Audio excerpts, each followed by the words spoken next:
Summer வந்தாச்சு. What's your plan for this holiday? எங்க கிட்ட விட்டுருங்க, நாங்க பாத்துக்கிறோம். GT Holidays.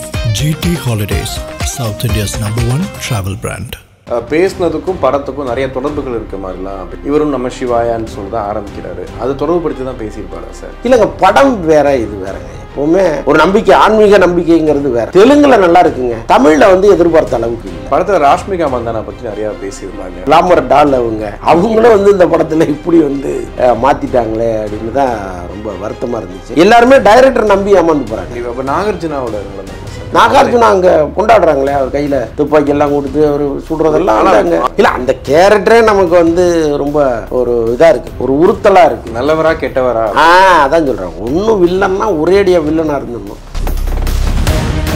சுரன் பெரிய கிட்டு தானே, இதே மாதிரி கேரக்டர், இதே மாதிரி. அப்போ தெய்வம் தான் அவர் நினைச்ச மாதிரி இல்லை. இருந்தாலும் வெற்றி படமா இருந்து விருது கிடைச்சதுன்னா இன்னும் அவர் சந்தோஷப்பட்டிருப்பாருல்ல. அந்த வாய்ப்பை டைரக்டரே கெடுத்துட்டாருன்னு தான் நான். இப்போ தனுஷ் வந்து யாரை திட்டினாலும் அது சிவகார்த்திகேயனையும் நயன்தாராவும் திட்டுறாருன்னு சொல்றாரு. அது உண்மை தானேங்க. அவருக்கு வந்து ஏதோ அவங்க நம்மளை டிஸ்டர்ப் பண்றாங்கன்னு அவருக்கு தோணுது. காரணம் இல்லாமல் தோணாது இல்லை, ஏதோ அவங்க பண்ணியிருக்கணும். ஒன்று வெளியில எங்கேயாவது இவருடைய நண்பர்கள்ட்டே இவர் சொல்ல மாட்டாங்கன்னு சொல்லி புறம் பேசுதல்.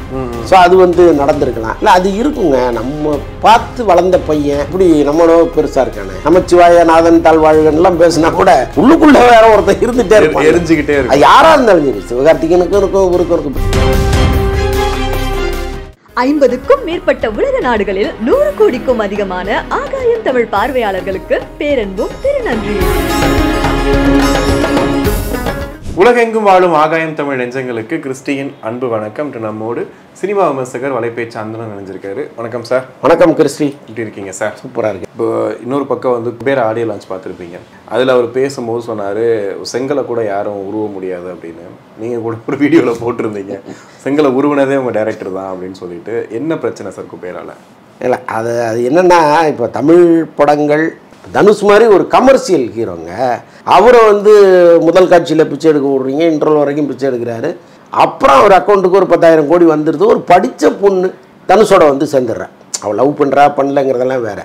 அதற்கப்புறம் ஒரு படித்த பொண்ணோட படிக்காத ஒருத்தன் 10,000 கோடி வச்சுருக்கிறவன் ஒருத்தன் சேர்ந்துடுறான். அதுக்கப்புறம் இந்த கதை எப்படி போகணும்?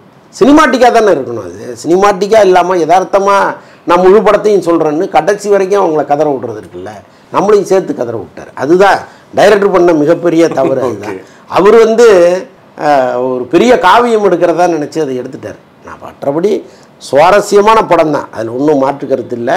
நாம் நினச்சது அங்கே திரையில் நடந்துதாங்கிறது தான் இருக்குது. அது நடக்கலை. தனுஷனுடைய நடிப்பை வந்து எல்லாருமே வியக்கிறாங்க. ரொம்ப பிரமாதமாக நடிச்சிருக்கிறாரு. நான் வந்து பழைய இந்த சிப்பிக்குள் முத்து கமல்லாம் பண்ணியிருப்பார். நீங்கள் அதை பார்த்தீங்கன்னா ஒரு இன்னோசன்ட் கமல் இருப்பார்ல, அது மாதிரிலாம் இதில் நிறைய காட்சிகளில் பண்ணியிருக்காரு. எனக்கு பழைய கமலுடைய ரெசம்பிளன்ஸு தென்பட்டுச்சு தனுஷுடைய நடிப்பில். ஒருவேளை அந்த மாதிரி படங்கள்லாம் பார்த்துட்டு நடிக்கிறாருன்னு கூட நான் நினச்சேன். பேசினா ரஜினி. ஆமாம், ரொம்ப பிரமாதமாக நடிச்சிருந்தார்.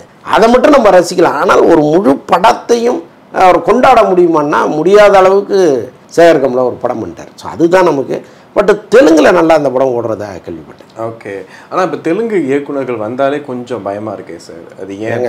இப்போ அப்படி இருக்குது. ஒரு காலத்தில் வந்து கே விஸ்வநாத் மாதிரி டைரக்டர்கள்லாம் இங்கே வந்து என்ன மாதிரி படம், சிப்பிக்குள் முத்து சொன்னேன். ஸோ இந்த மாதிரி பிரமாதமான இயக்குநர்கள்லாம் தெலுங்கு இயக்குநர்கள் இங்கே வந்து அற்புதமான படங்கள்லாம் கொடுத்துருக்குறாங்க. இங்கேருந்து அங்கே போயிருக்காங்க. ஆனால் இப்போ சமீப காலமாக பொதுவாகவே இந்த இயக்குநர்கள் வந்து ஒரு அழுத்தமான ஒரு கதையை சொல்கிறதோ இந்த மாதிரிலாம் இருக்க மாட்டேங்கிறாங்க. ஏதோ அந்த சரியான திரைக்கதை இல்லாத படங்களாக எடுத்து தள்ளுறாங்க. அது என்ன கட்டாயம்னு தெரியல. ஒருவேளை பெரிய நடிகர்களுடைய கால்ஷீட்டு கிடைக்கும் பொழுது இதை கரெக்டாக சொல்லிடணுங்கிற தடுமாற்றம் அவங்களுக்கு வந்துடுதா? சேகர் கமலாவை சொல்ல, ஏன்னா சேகர் கமலாலாம் ஒரு பெரிய டைரக்டர். ஸோ அதனால் அவர் வந்து தனுஷை பெரிய நடிகராக நினைச்செல்லாம் குழம்பிட்டதான் நான் சொல்லலை, பொதுவான கருத்தாக சொல்கிறேன். ஒரு பெரிய ஹீரோ கிடச்சிட்டா அந்த இயக்குனர் கொஞ்சம் தடுமாறுறாங்க. இப்போ வாரிசு படமெல்லாம் நம்ம பார்த்தோம். ஸோ அதனால் தெலுங்கிலிருந்து வர்றவங்க எல்லாரும் இப்படி பண்ணுறாங்களான்னா இல்லை, நல்ல இயக்குனர்களும் இங்கே வந்திருக்காங்க. ஓகே. இப்போ நீங்கள் ஆடியோ லான்ச்சில் பேசின விஷயம் பயங்கரமாக வைரலாக பார்த்தோம்.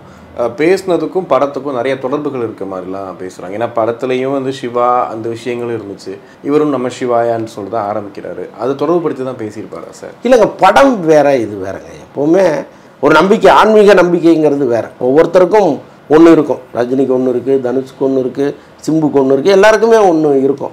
ஸோ அதை அவங்க எல்லா இடங்கள்லையுமே வெளிப்படுத்துகிறாங்க. நான் இந்த மேடையில் நிற்பதற்கு அவர் தான் காரணம் அப்படிங்கிறத அங்கே வந்து அவங்க ப்ரைஸ் பண்ணுறாங்க. ஸோ அப்படி தான் அதை எடுத்துக்கணும். படத்துக்கு அதுக்கு என்ன? ஓகே, இந்த 3 மணி நேரம்ன்ற கான்செப்ட் வந்து இன்னும் ஒர்க் அவுட்டே ஆக மாட்டேதுல சார். இப்போ இதுலேயுமே பெரிய குறையாக சொன்னது 3 மணி நேரம் படம் பார்க்க முடியலைங்க அப்படின்றது. அது என்ன காரணம் இதில்? அதாங்க, இப்போ நீங்கள் ஒரு டைட்டான திரைக்கதையும் ஒரு சுவாரஸ்யமான காட்சிகளும் இருந்ததுன்னா 3.5 மணி நேரம் கூட நம்ம பார்க்க ரெடியாக இருக்கும். புஷ்பா 2 பார்த்தோம்ல, இன்னும் நிறைய படங்களை இங்கே பார்த்துருக்கோம் நம்ம. அதே மாதிரி கேஜிஎஃப்லாம் 3 மணி நேரம் படம் தான் நினைக்கிறேன். ஸோ அந்த மாதிரி 3 மணி நேரம் படங்கள் நம்மளை சுவாரஸ்யமாக உட்கார வச்ச படங்களும் உண்டு. சில படங்கள் இந்த மாதிரி பண்ணிடுது. சில படங்களில் பெரும்பான்மையான 3 மணி நேரம் படங்கள் நமக்கு ஒரு பெரிய அதிர்ச்சியை கொடுக்குது. முக்கியமாக தமிழில் வர்ற படங்களுக்கு அது என்னமோ ஒரு தலையெழுத்தாக போயிடுச்சு. ஓகே, இப்போ வசூல் எப்படி சார் இருக்கும் இந்த படத்தை பொறுத்த வரைக்கும்? தெலுங்கில் நல்லா இருக்குங்க, தமிழில் வந்து எதிர்பார்த்த அளவுக்கு இல்லை. மற்ற லாங்குவேஜஸில் சார், இப்போது மற்ற ஹிந்தியில் மற்ற இடங்களில் எனக்கு அது தெரியல. தெலுங்கில் நான் விசாரிக்கும் போது நல்லா போகுது சார் அப்படின்னு சொன்னாங்க. ஓகே, படத்தில் ராஷ்மிகா மந்தானா பற்றி நிறையா பேசியிருந்தாங்க. முன்னாடி படங்களில் அவங்க ஏன் இந்த படத்தில் இருக்காங்கன்றதே தெரிலன்னு. இதில் கரெக்டாக ஒர்க் அவுட் ஆயிருந்துச்சா சார்? இல்லைங்க, அவங்க அப்படி ஒரு கிளாமர் டால். அவங்களும் வந்து இந்த படத்தில் இப்படி வந்து மாற்றிட்டாங்களே அப்படின்னு தான் ரொம்ப வருத்தமாக இருந்துச்சு. இன்னொன்று, இப்போ அவங்களுக்கெல்லாம் பெரிய ரசிகர் கூட்டம் இருக்குது.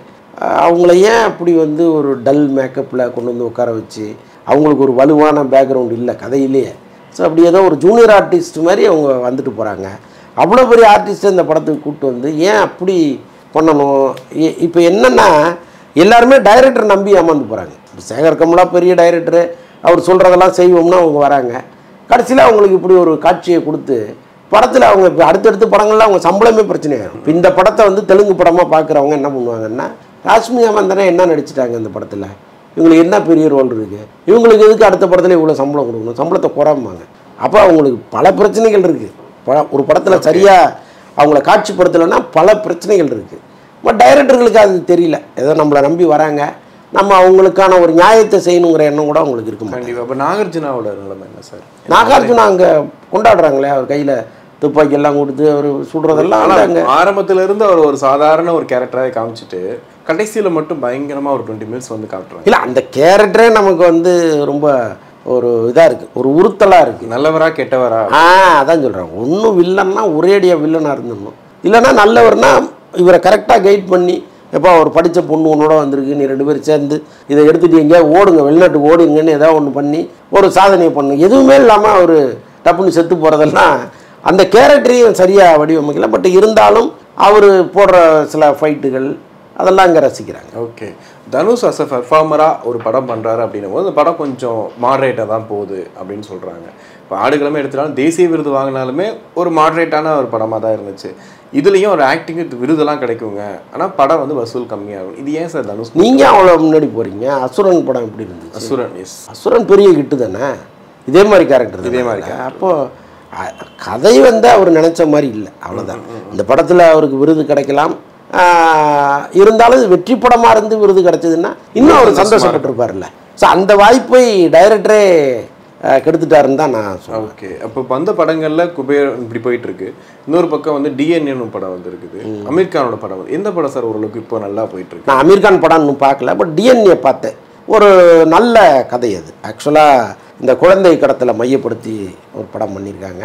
அது வந்து ஒரு முழுக்க ஒரு யதார்த்தமான படமாக இருந்தால் இன்னும் சூப்பராக இருந்திருக்கும். அதில் கொஞ்சம் சினிமாட்டிக்காக பண்ணணும்னு நினச்சி உள்ளே வந்துட்டாங்க. அதில் என்னென்னா, இப்போ அதர்வா போலீஸோடு போக வேண்டிய இடத்துலலாம் தனியாக போகிறாரு. இப்போ நம்ம ஆரம்பத்துலேருந்து நீங்கள் நம்ப முடியாத காட்சிகளை வச்சுருந்தீங்கன்னா நம்ம அதையும் வந்து கேள்வி கேட்காமல் போயிடுவோம். நீங்கள் ஆரம்பத்துலேருந்து நம்புகிற காட்சிகளாக வச்சுட்டு திடீர்னு நம்ப முடியாமல் ஒரு காட்சியை உள்ளே வைக்கும்போது ஏன் இதை வைக்கிறீங்கன்னு. இன்னொன்று வந்து ஒரு வில்லன்னா அவனுக்கு வந்து ஒரு ஐட்டம் டான்ஸ் பார்ப்பான், அவன் சரக்கு அடிப்பான், இப்படி நீ எதுக்கு காமிக்கணும் இல்லையா? ஸோ அந்த மாதிரி ஒரு வழக்கமான கதையாக அது மாறும் பொழுது அந்த படத்தினுடைய தரமே விழுந்துருச்சு. அது ஒன்று தான் அதில் பெரிய குறையாக பார்த்தேன். மற்றபடி அந்த கண்டென்ட் வந்து சூப்பரான கண்டென்ட்டு. ஒரு பாட்டியம்மா நடிச்சிருக்காங்க, ரொம்ப சூப்பராக நடிச்சிருக்காங்க. தான் செய்கிற தவறையே அவங்க நியாயப்படுத்துகிறாங்க. இதில் என்ன தப்பு இருக்குது? இங்கே இருக்கிற பிள்ளைய தூக்கி அங்கே கொடுத்தேன், அங்கே இருக்கிற பிள்ளைய தூக்கி இங்கே கொடுத்தேன், காசு கொடுத்தாங்க, இதில் என்ன தப்புங்குது அந்த அம்மா. ஸோ அதை நான் தான் ஒரு தவறு செய்யறோங்கிறத உணராமல் பேசுகிற ஒரு பாட்டியம்மா ரொம்ப பிரமாதமாக நடிச்சிருக்காங்க அந்த அம்மா. ஸோ அது மாதிரி நிறைய கேரக்டர்கள் படத்தில் வந்து ரொம்ப ரசிக்கும்படியாக பண்ணியிருக்காங்க. பட் இன்னும் கொஞ்சம் நுணுக்கமாக அந்த படத்தை பண்ணியிருந்தா ஒரு டூரிஸ்ட் ஃபேமிலி மாதிரி இந்த படம் போயிடும். ஓகே, இப்போ இந்த படம் நல்லா போகும்னு நினைக்கிறீங்க? இது டிஎன்ஏ கூட கரெக்டாக தான் போகும். போட்டி போகிற அளவுக்கு கட்டாயமாக பெண்கள் குழந்தைகளோட வந்து பார்க்குற படம் தான். ஓகே. இப்போ கோலிவுட்டில் என்ன பிரச்சனை வந்தாலும் தனுஷ் பேரை சொல்கிறீங்க அப்படின்ற மாதிரி இருந்துச்சு. இப்போ தனுஷ் வந்து யாரை திட்டினாலும் அது சிவகார்த்திகேயனையும் நயன்தாராவும் திட்டுறாருன்னு சொல்கிறாங்க. இது எப்படி சார்? சுசித்ராவை விட்டீங்க. சுசித்ரா தான் திட்டுறாருன்னு சொல்கிறீங்க. அது உண்மை தானேங்க. அவருக்கு வந்து ஏதோ அவங்க நம்மளை டிஸ்டர்ப் பண்ணுறாங்கன்னு அவருக்கு தோணுது. காரணம் இல்லாமல் தோணாதில்லை. ஏதோ அவங்க பண்ணியிருக்கணும். ஒன்று வெளியில் எங்கேயாவது இவருடைய நண்பர்கள்ட்டே இவர் சொல்ல மாட்டாங்கன்னு சொல்லி புறம் பேசுதல். ஸோ அது வந்து நடந்திருக்கலாம். பட் பெருசாக இவருக்கு எதிராக வெடிகுண்டு வச்சுட்டாங்கங்கிற அளவுக்கு அதை நம்ம யோசிக்க வேண்டாம்.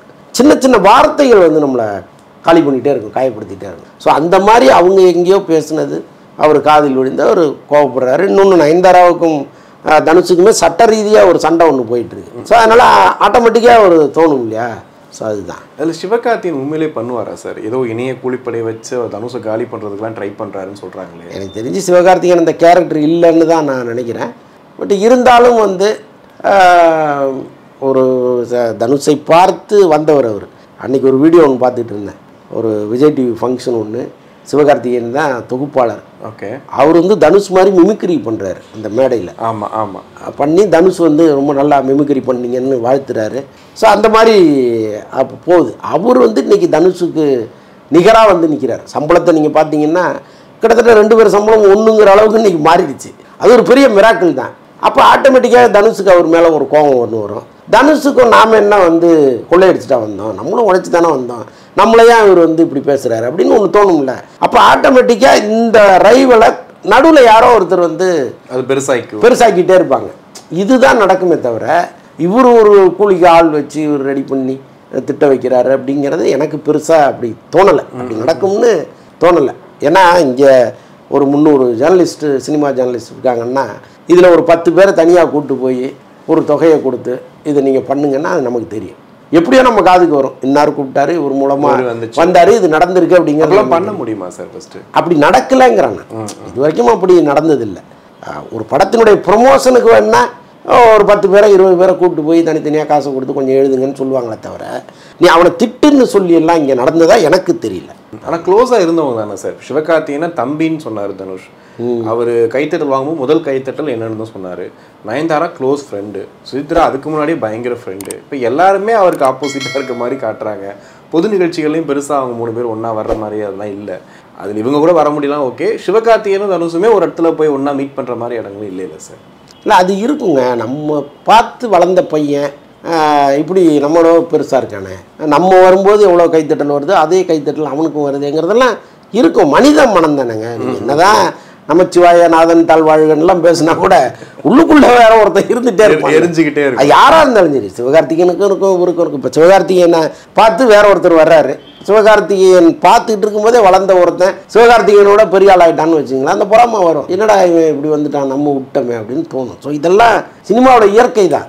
அதனால் 2 பேரும் வந்து ஏன் இவருக்கு அவர் மேலே சண்டை, அவருக்கு இவர் மேலே சண்டைன்னு ஆராய்ச்சிக்கு போனோம்னா வேற வேற கதைகள்லாம் வரும். எதுக்கு அது? ஓகே, கண்டிப்பாக சார். நிறைய விஷயங்கள் பேசணும். அதுக்கு நன்றி.